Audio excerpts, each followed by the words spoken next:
नमस्कार। आज हम मशीन के एक छोटे से मगर बहुत ज़रूरी हिस्से पर बात करेंगे, बेयरिंग और उसका क्लियरेंस। हमारे पास जो जानकारी है वो एक लेख से है, बेयरिंग और क्लियरेंस एक विस्तृत विश्लेषण। तो आज हम समझने की कोशिश करेंगे कि ये बेयरिंग आखिर होती क्या है और इनमें ये जो छोटा सा गैप होता है ना, जिसे क्लियरेंस कहते हैं, वो क्यों इतना ज़रूरी है, खासकर चीनी मिल जैसी भारी मशीनों के लिए। चलिए शुरू करते हैं। बिल्कुल। देखिए, बेयरिंग वो मैकेनिकल पुर्जे हैं जो घूमने वाले हिस्सों के बीच घर्षण कम करते हैं और लोड भी उठाते हैं। आप सोचिए, मोटर, पंप, गियरबॉक्स, ऐसी कई मशीनों में ये बहुत जरूरी होते हैं। अच्छा। और क्लियरेंस की बात करें तो वो कुल दूरी है जितनी बेयरिंग की अंदरूनी रिंग बाहरी रिंग के मुकाबले हिल सकती है। हिल सकती है मतलब? हाँ, मतलब या तो अगल बगल जिसे रेडियल कहते हैं, या फिर आगे पीछे यानी एक्सियल। अच्छा, इस लेख में ना कुछ कोड्स दिए गए हैं, C1, C2, C3, ये सब ये सुनने में तो बड़े टेक्निकल लग रहे हैं। इनका क्या मतलब हुआ? हाँ, ये दरअसल ISO 5753 स्टैंडर्ड के कोड्स हैं। ये बताते हैं कि क्लियरेंस कितना है। जैसे C1 और C2 का मतलब है नॉर्मल से कम क्लियरेंस, मतलब बहुत टाइट फिटिंग। ओके। C3 होता है सामान्य से थोड़ा ज्यादा क्लियरेंस। ये ज्यादा आम है क्योंकि गर्मी से पुर्जे फैलते हैं ना। हाँ जी। तो ये उसके लिए थोड़ी जगह देता है। अच्छा, फैलने की गुंजाइश। हाँ, और फिर C4 और C5 हैं जिनमें सबसे ज्यादा क्लियरेंस होता है। ये ज्यादा तापमान या बहुत भारी लोड वाली जगहों के लिए होते हैं। और ये गैप असल में बहुत ही छोटा होता है, माइक्रोन में नापा जाता है, म्यूएम। माइक्रोन बुक इतना छोटा होता है? मिलीमीटर का 1000वां हिस्सा। आप अंदाजा लगाइए, इंसान का बाल होता है ना, वो करीब 50-70 माइक्रोन मोटा होता है। अरे बाप रे। हाँ, तो ये क्लियरेंस उससे भी बारीक हो सकता है।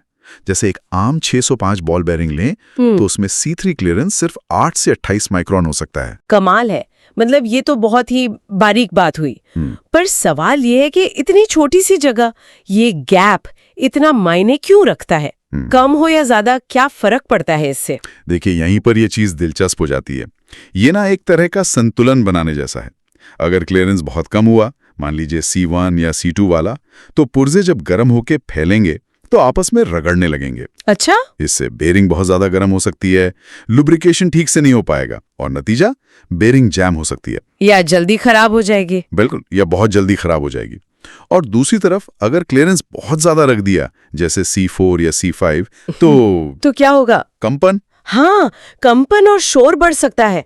शाफ्ट अपनी जगह से थोड़ा ज्यादा हिलेगा, अलाइनमेंट बिगड़ सकता है, मशीन का ऑपरेशन स्टेबल नहीं रहेगा।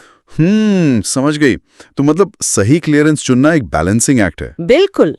लेख में चीनी मिलों का जिक्र है। वहां तो जाहिर है माहौल काफी गर्म रहता होगा और लोड भी ज्यादा होता होगा। हाँ, बिल्कुल सही। चीनी मिलों में जैसे वो गन्ने पेरने वाले बड़े बड़े रोलर्स होते हैं या कन्वेयर सिस्टम, वहां तापमान काफी ज्यादा होता है और लोड भी भारी होता है और वो भी घटता बढ़ता रहता है। तो ऐसी डिमांडिंग कंडीशन में, ऐसी मुश्किल जगहों पर अक्सर C3 या फिर C4 क्लियरेंस वाले बेयरिंग ही चुने जाते हैं। C3 या C4? क्यों? वही गर्मी वाली बात? हाँ, सीधी सी वजह है, गर्मी से होने वाला फैलाव। ज्यादा क्लियरेंस यानी C3 या C4 शाफ्ट और बेयरिंग के दूसरे हिस्सों को फैलने के लिए जरूरी जगह देता है, ताकि वो जाम ना हो। बिल्कुल। अगर वहां कम क्लियरेंस वाला मान लीजिए C1 या C2 लगा दिया, तो जैसे ही पुर्जे गर्म होकर फैलेंगे, वो आपस में बुरी तरह फंस जाएंगे, रगड़ खाएंगे और मशीन बंद। हाँ, मशीन फेल हो सकती है। तो C3 और C4 इस जोखिम को कम करते हैं। अच्छा, तो ये गर्मी से फैलाव वाली बात ही मतलब मुख्य कारण है वहां C3 C4 इस्तेमाल करने का। जी हाँ। तो कुल मिलाकर सार ये निकलता है कि बेयरिंग क्लियरेंस चुनना सिर्फ फिटिंग का मामला नहीं है। ये तो तापमान, लोड, मशीन किस काम आएगी, इन सब बातों को ध्यान में रखकर लिया जाने वाला एक जरूरी इंजीनियरिंग फैसला है। बिल्कुल सही। सही क्लियरेंस ही तय करता है कि मशीन भरोसेमंद तरीके से और लंबे समय तक चले।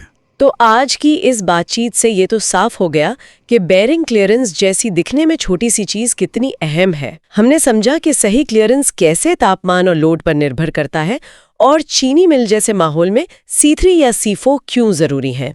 ये सब सुनकर एक सवाल मन में आता है, इंजीनियर्स तो तापमान और लोड का अंदाजा लगाकर डिजाइन करते हैं, पर क्या होता होगा जब मशीन चलते समय ये चीजें अचानक बदल जाएं? उम्मीद से ज्यादा इस अनिश्चितता से निपटने के लिए डिजाइन में क्या सोचा जाता होगा? ये सोचने वाली बात है। तो ये तो ओवरव्यू था, जनरल ओवरव्यू था, जिसमें मैंने बताया कि क्लियरेंस क्या होता है और जो है कितने टाइप्स में होते हैं, C1, C2, C3, C4 और C5। और एक ओवरव्यू छोटा सा जनरल बताया था, इसका क्या इंपॉर्टेंस रहता है, सिलेक्शन कैसे करते हैं और किस वजह से क्या प्रॉब्लम होती है। ये तो छोटा सा ओवरव्यू था। अब एक बहुत ही इंपॉर्टेंट क्वेश्चन ये है कि मिल जब बंद होती है, ठीक है, मिल जब बंद होती है, कोई भी इक्विपमेंट अदर इक्विपमेंट बंद होता है, तो हमें जो है एक बेरिंग में क्या क्या चेक करना पड़ता है और क्लियरेंस का जो है किस हिसाब से उसका हमें पता करना पड़ता है, ठीक है। तो जैसे आपका कोई भी इक्विपमेंट है, वो जो है आपका जो ऑफ़ हो गया है और आपने मान लो गियर बॉक्स ही ले लो, तो आपने जो है गियर बॉक्स खोला, ठीक है। तो गियर बॉक्स खोलने के बाद में आप बेरिंग में क्या क्या चेक करेंगे, तो बेरिंग में सबसे पहले आप जो है उसका क्लीन करेंगे, ग्रीस निकालेंगे, या ऑयल अगर भरा है तो उसको सारी जो इसका रोलर है, बेरिंग के अंदर रोलर है, आउटर रेस और इनर रेस और रोलर होगा, या फिर बॉल बेरिंग होगा तो उसकी बॉल्स होंगे, सारी को साफ़ करेंगे, ठीक है। साफ़ करने के बाद में एक एक बॉल या एक एक आपकी जो रोलर है बेरिंग के अंदर, उसको आपको बहुत ही बारीकी से चेक करना है कि ऐसा तो नहीं कि कहीं आपको पिटिंग मिल गई हो, ठीक है।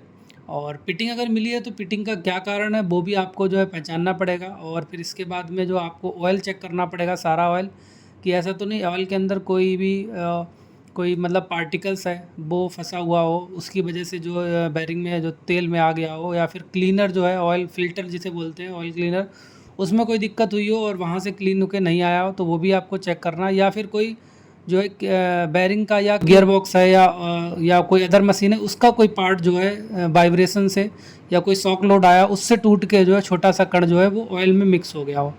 तो ये सारी चीज़ें देखनी पड़ती हैं। इसके बाद में आपको पिटिंग चेक करने के बाद में आप क्या करेंगे, क्लियरेंस चेक करेंगे, ठीक है। क्लियरेंस मान लो जो है आपने एक सीज़न चलाया 2000 मान लो 24 ले लिया, तो 24 में आपने क्लियरेंस चेक किया, तो मान लो नॉमिनल जो नया बेरिंग रहता है उसका मान लो क्लियरेंस है 0.25 से लेकर आपका 0.3 mm तक है, ठीक है।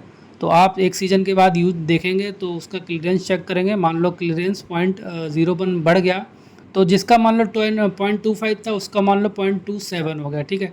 सेम बेरिंग आप जो है नेक्स्ट सीजन के बाद में फिर चेक करेंगे, और चेक करने के बाद में फिर देखेंगे अगर जो है बेरिंग का क्लियरेंस और ज़्यादा बढ़ गया है, तो 0.27 से मान लो 0.3 हो गया है, ठीक है। तो फिर इसके बाद एक बार और चेक करेंगे नेक्स्ट सीजन में।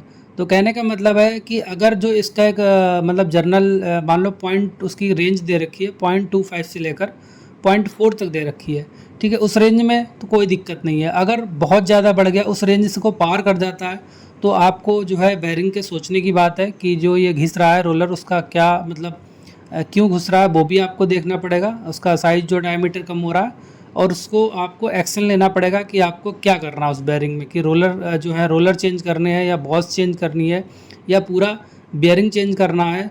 और दूसरा एप्लीकेशन पे डिपेंड करता है कि आपका जो बेरिंग मतलब कहाँ पे लगा हुआ है, ठीक है, किस एप्लीकेशन पे लगा है, क्रिटिकल का पॉइंट पे लगा है कि नॉर्मल पॉइंट पे लगा है, और लोड क्या है उस पर और क्या उसकी स्पीड है, इन सब पर क्या डिपेंड करता है, ठीक है। इन सारी चीज़ों को कंसीडर करने के बाद में ही आप बेरिंग को चेंज और रिप्लेस कर सकते हैं, ठीक है। वो आप पे डिपेंड करता है, आपके बजट पे डिपेंड करता है, और आपके क्रिटिकल पॉइंट पे डिपेंड करता है, और आपकी कंडीशंस पे डिपेंड करता है, ठीक है, कि आपको क्या करना है। वीडियो कैसी लगी उसके लिए कमेंट करें, और वीडियो को लाइक करें, और सब्सक्राइब ज़रूर कर लें चैनल को। ऐसे ही आपके लिए इंपॉर्टेंट वीडियो मैं बनाता रहूँगा। ये तो ओवरव्यू है, और जो ब्रीफ वीडियो मैं किसी दिन और बना दूँगा और अपलोड कर दूँगा।